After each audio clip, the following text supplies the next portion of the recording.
After cheating on my wife, I found happiness in my life. The last 2 weeks at work had been very difficult.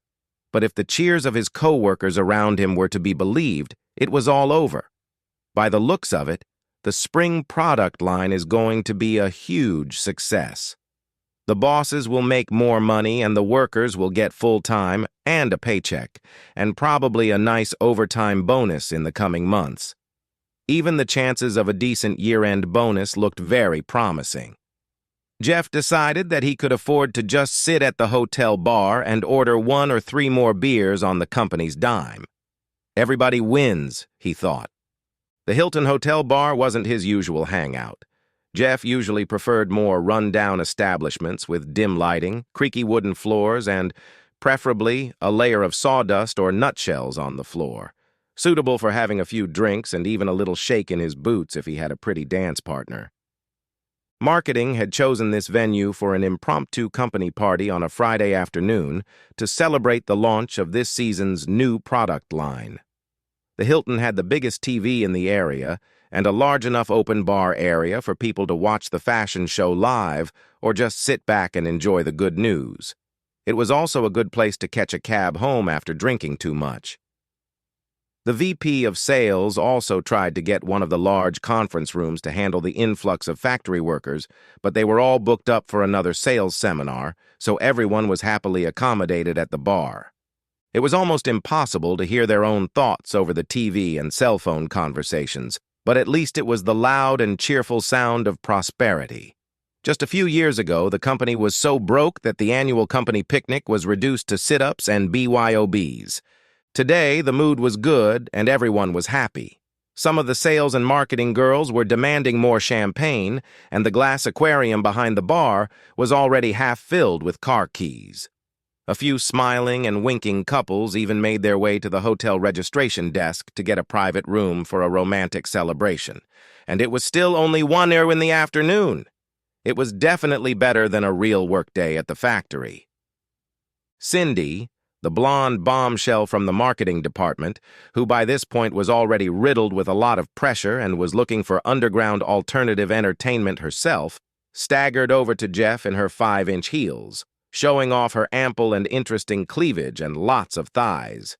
She offered Jeff a glass of champagne, but he declined, and she quickly found a more interested and very willing partner, eager for a little horizontal partying. Jack knew that Cindy was very pleasant to have sex with, even in a semi-busy state, and had tried her services a couple times in the past. At the Christmas party, she'd had sex with half the board of directors. For now, Jeff wanted to limit himself to beer and had no desire to break away from the crowd, although the idea of having a glass or 2 of whiskey to celebrate was beginning to sound quite sensible. The early sales forecast for this season looked good, maybe even excellent, but he still remembered the hard times not too long ago, when no one knew if the next day would be the company's last. Jeff raised his mug of beer in silent remembrance of those hard times, and the fact that things could have been even worse. After a few more beers and 3 fingers of decent first-class whiskey, Jeff was almost tipsy and was seriously considering leaving the party early, or looking for Cindy and suggesting that they go to the party, or track down Cindy and ask her to have some fun in bed. The mood in the sales and marketing department was even more cheerful, and the fishbowl of car keys behind the bar looked full, too. He was just beginning to slide one tired buttock off the bar stool when he saw a sight in the doorway he hadn't seen in 15 years. It was his ex-wife, Maureen's ass. He'd recognize that ass anywhere. Maureen hadn't seen it yet and was talking to her husband Dave for a few minutes. Soon, he left her at the bar and headed toward the conference rooms. He was dressed in a cheap suit from a department store and appeared to be here on business related to another vendor seminar that filled most of the hotel. He looked about 20 years older and didn't shine with any particular attractiveness. He was much thinner and looked less athletic, slouching a little at the shoulders. The thinning gray hair didn't do much to improve the overall look either. There were a lot of old and mostly bad stories between them, and while Jeff probably wouldn't piss on Dave even if he was on fire, it was a little sad to see how low he'd fallen in this world. The old Dave always wore expensive European suits and looked trim and tanned, like he'd just spent the day on the golf course or tennis courts. For him, image had always come before substance. And right now, image didn't look too impressive. That's what almost 7 years in prison will do to you. Maureen, on the other hand, looked in somewhat better shape. It had always been expensive to take care of her, but today she was dressed much more modestly than Jeff was used to seeing her. Less makeup, simple costume jewelry, and an old-style dress that looked nice but understated. She certainly wasn't at the height of fashion like she used to be. She still kept her head held high as she walked toward the bar, but perhaps her gait lacked a bit of her former arrogance. When she saw Jeff at the bar, she froze, and at least 100 different emotions flashed across her face before she turned to leave when he invited her to join him. Embarrassment tied in with embarrassment, but eventually both gave way to submission. Without meeting his gaze, she took a seat next to him at the bar and ordered a glass of wine. She started to rummage through her purse for some small bills, but Jeff told the bartender to put it on her tab and keep bringing drinks, and he slipped a $20 tip into the bartender's hand. Jeff took a long look at his ex-wife. She, too, had lost weight, and a closer look at her face revealed wrinkles that no amount of makeup could hide. Obviously, things hadn't been going too well for her lately, but there was no denying that she was still attractive. Their divorce hadn't been very pleasant, and Jeff had been very angry with her for a long time. Still, this was a woman Jeff had lived with for almost 5 years, and with whom he had spent a few happy moments early in their lives. He didn't wish her well, but he didn't want her to be unlucky for the rest of her life either. His father, an old-fashioned rancher in Central Texas, had hammered his principles into Jeff from an early age. Loyalty to friends, steadfastness before enemies, and compassion for the defeated and helpless. It was more than acceptable to beat an enemy, but it was also appropriate to extend the hand of friendship to him afterward. Don't hold grudges, he'd been taught. Maureen seemed to fit into that latter category, though most of her troubles were caused solely by her own actions. Karma could certainly be a fool. It seemed like only yesterday she had left him. Funny how time slips away from you. Jeff met Maureen while still in college in Texas. He was on a half scholarship and working 2 jobs to pay for school, while Maureen's wealthy family in Dallas paid her full tuition. Of course, Jeff was the more serious student, as Maureen spent most of her free time socializing with her rich partying friends and caring little about her studies. How the two of them happened to fall in love with each other and start a serious long-term romance, no one could ever figure out. Jeff was a serious and practical business student in old worn jeans and cowboy boots who had seen a lot of real trash. Maureen was an outgoing and fun-loving liberal arts student who dressed to the nines even on casual occasions and liked to shop at the best stores. She was very demanding of herself, both financially and emotionally. Be that as it may, their love strengthened and grew on this rather rocky ground, and they married right after graduation, much to the dismay of both parents. Jeff's father thought Maureen was too frivolous and too wasteful to be a proper wife. And he was right. Maureen's family thought her partner was just as socially unsuitable as Jeff had no money or connections. And they were partly right, too. After graduation, Jeff had worked for her parents for 2 years in a low-level management position at one of their companies, but he didn't like the work or the snide and condescending sense of superiority they constantly showed him. Then he unexpectedly received a job offer up north in the Rust Belt of Ohio for a middle management position in a small, struggling shoe factory, and, to everyone's dismay, accepted it immediately. The new salary wasn't great and the benefits were minimal, but Jeff saw some promise in the opportunity and quit immediately, to the anger and annoyance of just about everyone. Maureen was furious, but reluctantly followed her husband. This was the last straw for her high-born family, and they stripped her of her allowance and family credit cards, leaving her to exist only on Jeff's limited income. Unsurprisingly, their relationship began to have serious problems almost immediately afterward. He loved the challenging work at Hudson Boots and Shoes, Inc., but keeping the factory running each month was a constant challenge. For every problem solved, there were at least two more hidden ones. The owner, Ralph Hudson, was a decent boss, but his knowledge of modern accounting and business management techniques was virtually non-existent, and he had a heart condition that limited his time on the job and attention to important details. The factory was losing money every month, and all the accounts were kept on paper and without much of an accounting system.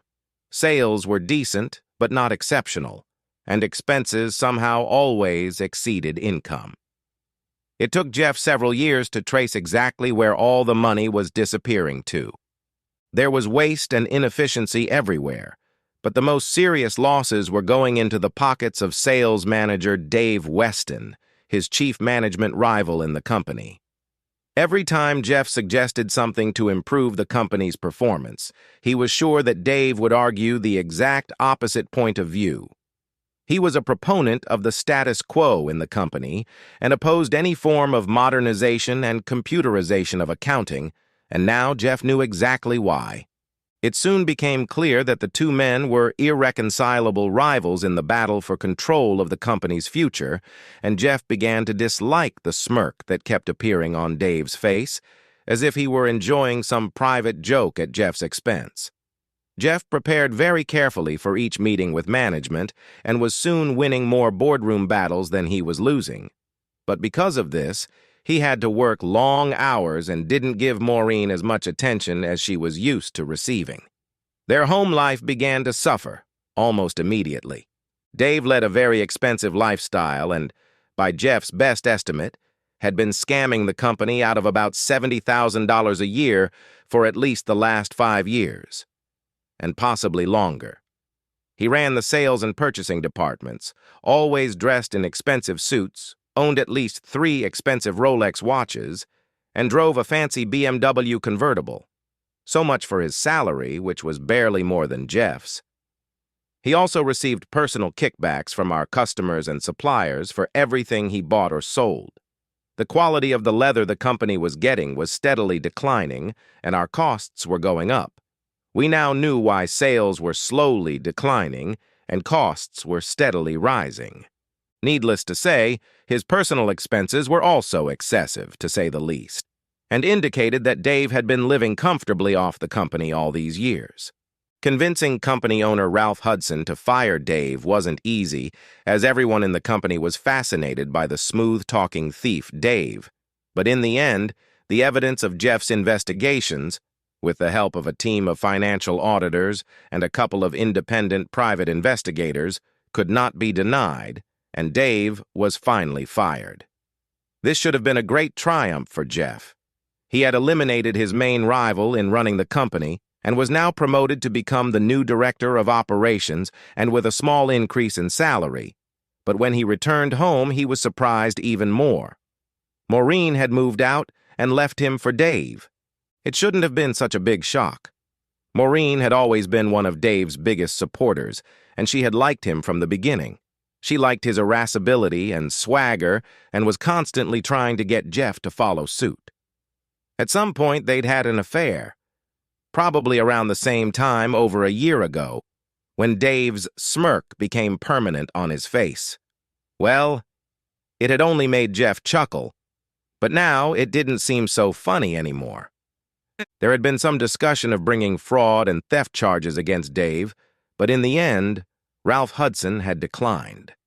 He wasn't such a forgiving man, but the company's extremely fragile financial position couldn't bear the strain of a public fraud investigation or trial. Even the slightest hint of the chronic financial mismanagement the company had faced for nearly a decade would have been enough to cause suppliers to stop lending to the business, effectively dooming the company to ruin. Instead, it was decided that everyone would keep the fraud secret, keep their mouths shut, and carefully restructure the company from top to bottom, and pray that it would be saved from bankruptcy in time. Jeff had heard very little about Dave and Maureen. They left town immediately, and she filed for a quickie divorce in Vegas. She had completely cleaned out the family bank accounts before she left and had just taken out a large loan secured by their house. As part of the divorce settlement, she wanted another $10,000 for moving expenses and a large amount of monthly alimony. Jeff filed a counterclaim for fraud in connection with the illegal loan secured by the house, showing that his signature on the loan document was forged and proving that the fingerprints on the document belonged to Dave, not him. It took some time, but the family court judge denied her requests for alimony and moving expenses and refused to impute Jeff's obligation to pay Maureen's extensive legal bills. In the end, both Maureen and Dave pleaded guilty to fraud.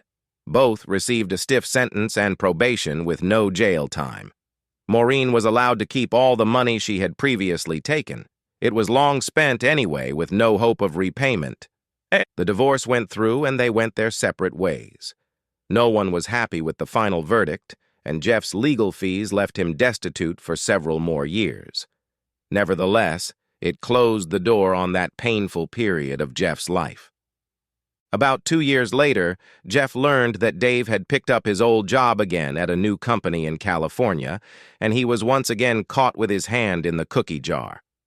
During this time, Dave quickly married Maureen, apparently so that she, as his wife, could not be forced to testify against him. This time he was prosecuted, and at the sentencing hearing details of some of his previous frauds were put into evidence. He was sentenced to 14 years in state prison and was required to serve at least 5 before parole. In addition, his probation in Nevada had been revoked due to a parole violation, and upon release he would have to serve 2 more years there for an old forgery offense. Jeff didn't feel the slightest pity for him. Dave was vicious to the core, and he got what he deserved. He was surprised to find that Maureen had actually waited faithfully for him all those 7 years Dave had spent in prison. He couldn't help but wish she had been at least half as faithful and devoted to him when they married. Love is such a strange thing. "Well, Maureen, it's been quite a while.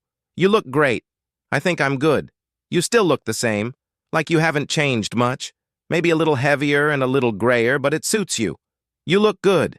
Age and gravity are real fools, aren't they? It seems like only yesterday we were together, probably arguing about some silly things. Funny how time speeds up as you get older."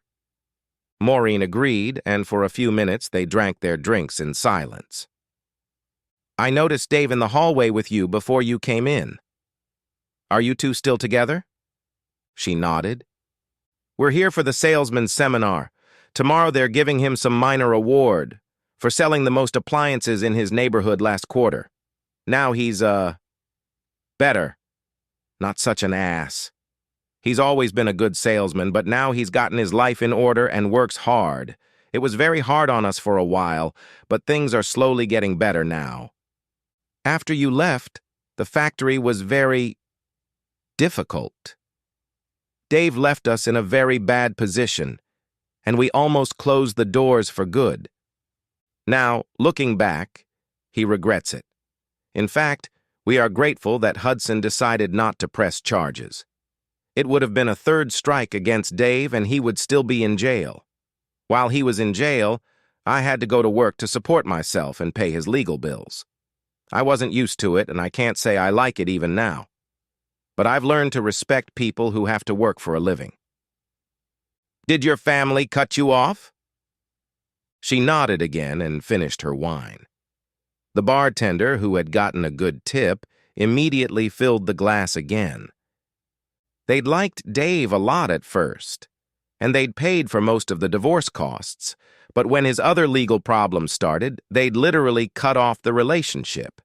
He borrowed a lot of money from them, which I only found out about after he was in jail. He also openly cheated on me several times during this time, and they were pissed that I kept forgiving him. After his release, he was mostly faithful to me, but there were occasional times when he disappointed me. Nevertheless, we try to work through it. I try to pay back at least some of what I owe, but my letters home always come back unopened. Come on, say it." Mom and Dad were always arrogant assholes, and they only started liking you after you were gone." Jeff laughed and agreed. Old man Hudson wanted to hang Dave's balls on the wall, but shortly afterward he had another massive heart attack and had to retire completely. He moved to Florida to devote himself fully to fishing and left the reins of the empire to his daughter Carla. Crazy Carla? The one who lived in Greenwich Village in New York, went to art school and majored in radical feminism? That's the one. Long black hair, very gothic-looking with piercings everywhere she could get them. She used to hate men and anything remotely resembling capitalism. Responsibility was good for her. She studied fashion design and discovered she had a knack for it. Since taking over the company, she has completely redesigned our entire range and has made our women's fashion collection a hit in Milan almost every season for the past few years. The big Milan shoe fashion shows? Biggest.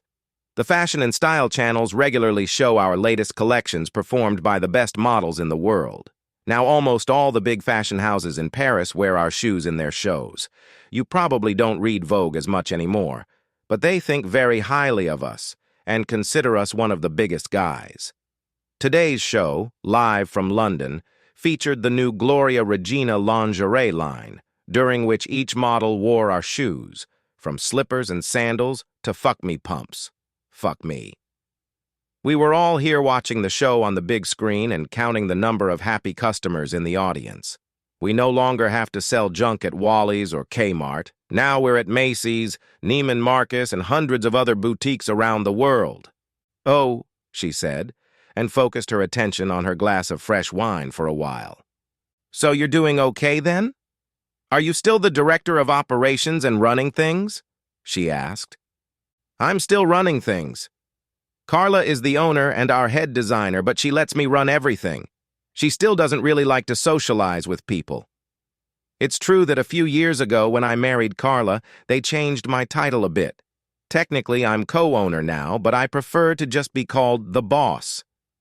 "You married Crazy Carla?" Maureen said, nearly spilling her drink. "I thought you said she was of a different orientation?" "She was, and still kind of is. Let's just say she's a little different now. We had to work very closely together for several years to get the company out of the trash heap it was in. Since for a while we spent 16 hours a day together, every single day of the week, we eventually became hooked on each other and decided to make our bond more permanent.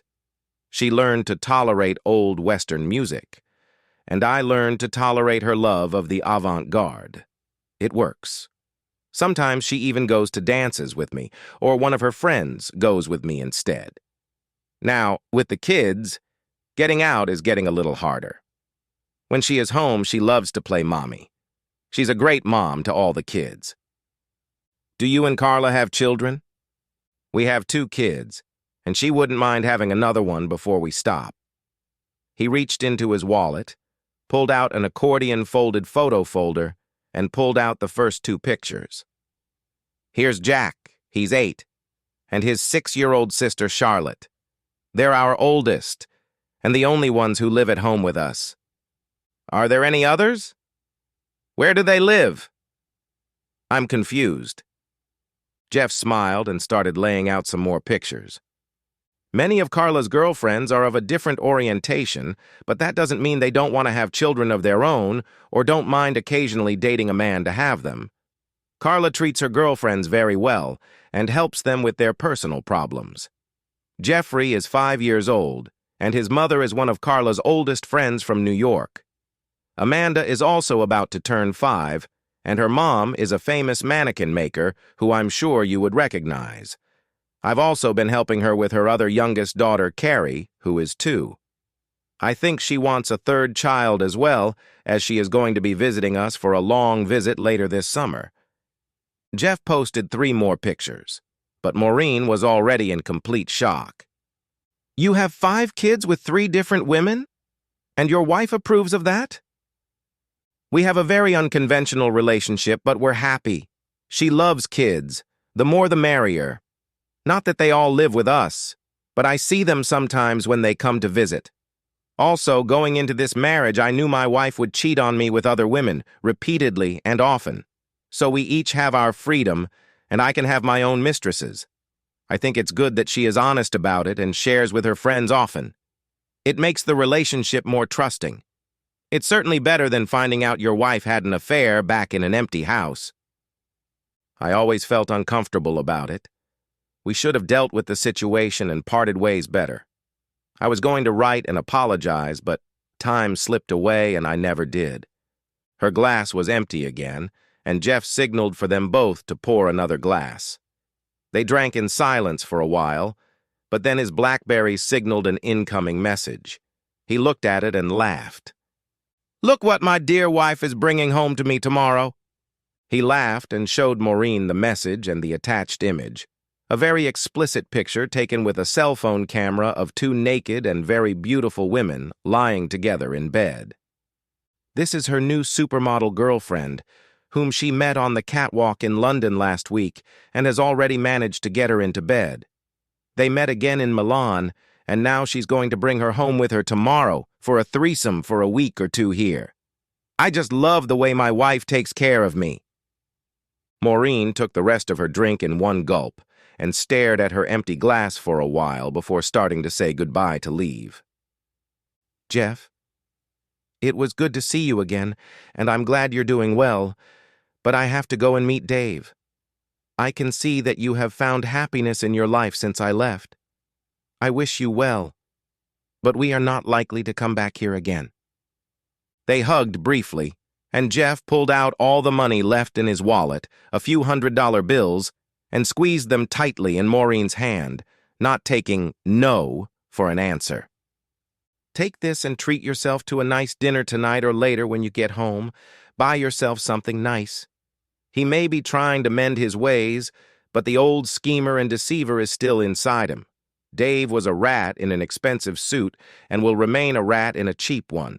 Draw a line in the sand and make him stick to it. Next time he cheats on you, point him out the door. You are a better woman now than you were then, and you don't deserve this. Kick him to the curb and be strong. At worst, you can cry to your seemingly rich ex-husband. Call me and I'll help. Plane ticket, job, and a clean start. On me. Not a loan, but a gift from an old college friend. We were friends once, long before we blew it by getting married. Bless you, Maureen." With one last hug, she left the bar, still clutching the $300 gift tightly in her fist.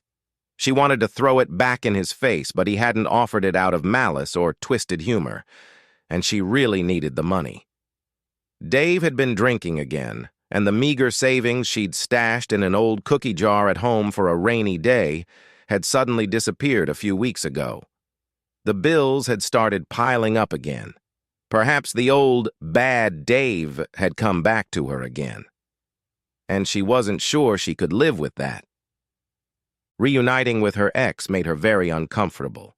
She'd hurt him, but he'd gotten off the ground and succeeded. If she'd only trusted him and had the patience to wait, she could live the life of wealth and privilege she'd always dreamed of. And children. Those children she'd waited too long to have, waiting for better times to come. Judging by the pictures, Jeff was turning out awfully beautiful children, and they could have been her children. Instead, for reasons she can't explain or understand to this day, she jumped ship for her first opportunity, but soon found herself in a much worse situation than the one she had been in before. Almost from the start, Maureen had been tempted to go back to Jeff and ask for forgiveness, but pride and an arrogant ego prevented her from doing so.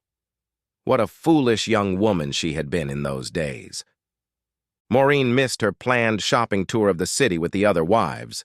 She sat quietly alone in the hotel restaurant, drinking coffee and contemplating the mess she had made of her life. Besides, she had very little money of her own to spend on frivolous purchases these days, and window shopping held little appeal for her at the moment.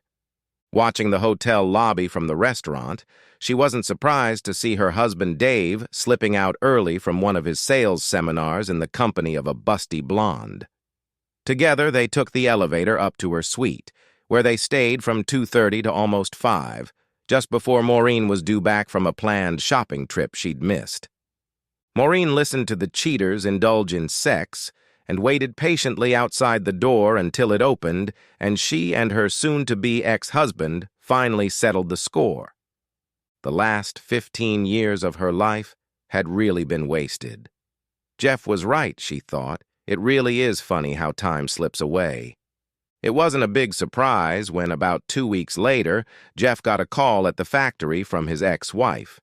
He didn't believe that sly leopard Dave would ever change his spots, and believed he still had a talent for hurting everyone around him. The fact that his ex had remained faithful and loyal all these years to this cheating asshole said only good things about her. And he was ready to bury all the old axes and help her get a fresh start. True to his word, he'd wired her the money for the move and the plane ticket and found her a nice apartment within walking distance of the factory. Money didn't matter much to him anymore. It was coming in much faster than it was going out. He could offer her several job opportunities, but he really hoped she would accept the position as his new administrative assistant. His longtime secretary and longtime playmate of both himself and his wife was about to give birth.